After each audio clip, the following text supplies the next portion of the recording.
Hi കൂട്ടുകാരെ, എല്ലാവർക്കും ഇന്നത്തെ ക്ലാസ്സിലേക്ക് സ്വാഗതം. ഇന്ന് നമ്മൾ പുതിയതായിട്ട് ഒരു ക്ലാസ്സാണ് തുടങ്ങാൻ പോകുന്നത്. അതായത് ഹിന്ദി ഒട്ടും സംസാരിക്കാൻ അറിയാത്തവർക്ക് എങ്ങനെ സംസാരിക്കാൻ ആദ്യമായിട്ട് നമുക്ക് തുടങ്ങാം എന്നതാണ് ഇന്നത്തെ ക്ലാസ്. ഈ ക്ലാസ് നിങ്ങൾ തുടർന്ന് കേൾക്കുകയാണെങ്കിൽ ഉറപ്പായിട്ടും നിങ്ങൾ യാതൊരു ഗ്രാമർ മിസ്റ്റേക്കും കൂടാതെ ഹിന്ദി സംസാരിക്കും. അപ്പോൾ നമുക്ക് നോക്കിയാലോ. സാമാന്യ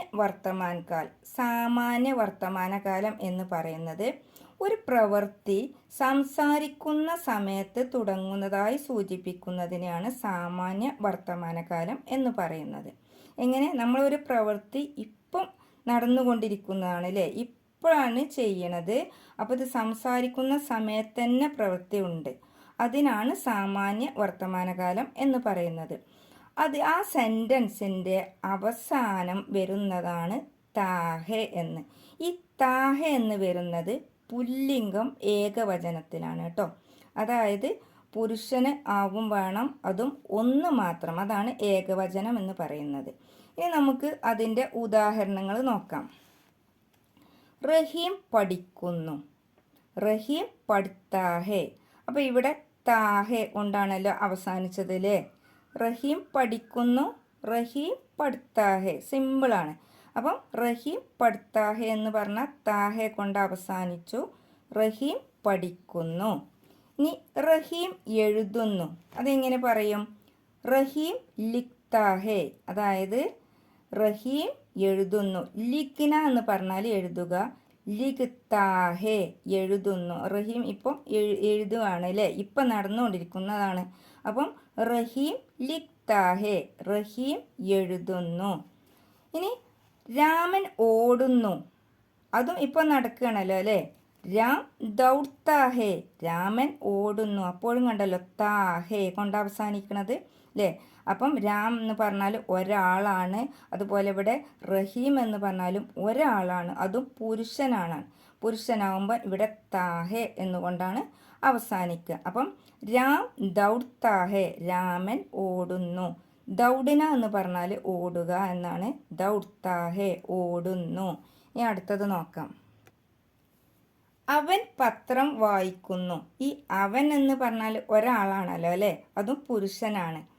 പത്രം വായിക്കുന്നു, അപ്പോൾ അതും ഇപ്പോൾ നടന്നുകൊണ്ടിരിക്കുന്ന ഒരു പ്രവൃത്തിയാണല്ലോ അല്ലേ. അപ്പോൾ എങ്ങനെ പറയും? വഹ് അക്ബർ പഠിത്താഹെ. അക്ബർ മീൻസ് പത്രം. വഹ് അവൻ, അക്ബർ പത്രം, പഠിത്താഹെ വായിക്കുന്നു. അപ്പോഴും കണ്ടല്ലോ താഹെ അവസാനിക്കണേ. വഹ് അക്ബർ പഠിത്താഹെ, അവൻ പത്രം വായിക്കുന്നു. അടുത്തത് എന്താണ്? വഹ് ലിഖ്താഹെ, അവൻ എഴുതുന്നു. എങ്ങനെ പറയും? വഹ് അവൻ, ലിഖ്ന എന്ന് പറഞ്ഞാൽ എഴുതുക എന്നാണ്. ലിഖ്താഹെ എന്ന് വരുമ്പം എഴുതുന്നു. വഹ് ലിഖ്താഹെ, അവൻ എഴുതുന്നു.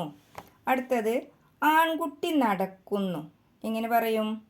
ലഡ്ക ചൽത്താഹെ. അപ്പോഴും കണ്ടല്ലോ താഹെ എന്ന്.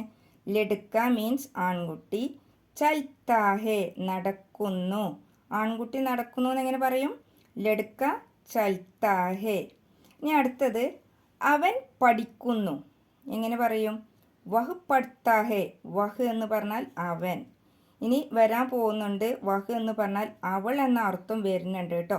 അപ്പോൾ വരുന്ന മാറ്റങ്ങളൊക്കെ നമുക്ക് അടുത്ത ക്ലാസ്സിൽ പഠിക്കാം. ഇപ്പം ഇത് കുറച്ച് എടുക്കണുള്ളൂ കേട്ടോ. അവൻ പഠിക്കുന്നു, അപ്പം വഹ് പഠിത്താഹെ. ഇപ്പോൾ കണ്ടല്ലോ താഹെ, അവൻ പഠിക്കുന്നു. ഇനി അടുത്തത് അവൻ വാങ്ങുന്നു. വഹ് ഗരീദ് താഹെ. ഖരീദന എന്ന് പറഞ്ഞാൽ വാങ്ങുക. വഹ് ഗരീദ് താഹെ, അവൻ വാങ്ങുന്നു. ഗരീദ് താഹെ എന്ന് പറഞ്ഞാൽ അപ്പം വാങ്ങുന്നു. എപ്പോഴും കണ്ടല്ലോ താഹെ എന്ന് വരുന്നത്. അടുത്തത് അവൻ പറയുന്നു. അതെങ്ങനെ? വഹ് കഹ്താഹെ. അപ്പോൾ കഹ്ന എന്ന് പറഞ്ഞാൽ പറയുക, കഹ്താഹെ എന്ന് പറഞ്ഞാൽ പറയുന്നു. വഹ് കഹ്താഹെ, അവൻ പറയുന്നു. ഇപ്പം നടന്നുകൊണ്ടിരിക്കണതാണ് ഇതൊക്കെ കേട്ടോ. അടുത്തത് അവൻ ആഗ്രഹിക്കുന്നു. വഹ് ചാഹ്താഹെ. ചാഹ്താഹെ എന്ന് പറഞ്ഞാൽ ആഗ്രഹിക്കുന്നു. ചാഹ്ന എന്ന് പറഞ്ഞാൽ ആഗ്രഹിക്കുക. ചാഹ്താഹെ എന്ന് പറഞ്ഞാൽ ആഗ്രഹിക്കുന്നു.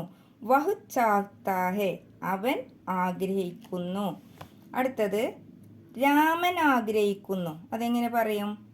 ഈ വഹ് എന്നതിന് പകരം രാം എന്ന് വെച്ചു കൊടുത്താൽ രാം ചാഹ്താ ഹേ, രാമൻ ആഗ്രഹിക്കുന്നു.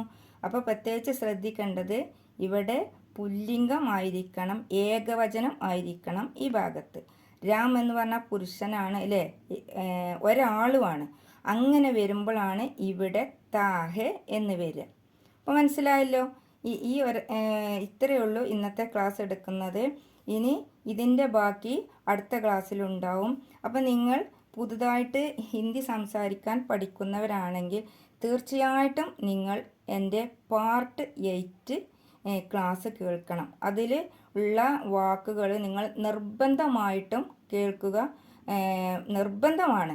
കാരണം ഇങ്ങനെ സെൻറ്റൻസ് ഉണ്ടാക്കുമ്പം അതിൽ ഓരോ വേർഡുകളും പഠിക്കേണ്ടത് അത്യാവശ്യമായൊരു കാര്യമാണ്. അപ്പോൾ ആരും തന്നെ മറക്കാതെ എൻ്റെ പാർട്ട് 8 സ്പോക്കൺ ഹിന്ദി ക്ലാസ് നിങ്ങളെല്ലാവരും കേൾക്കുക കേട്ടോ.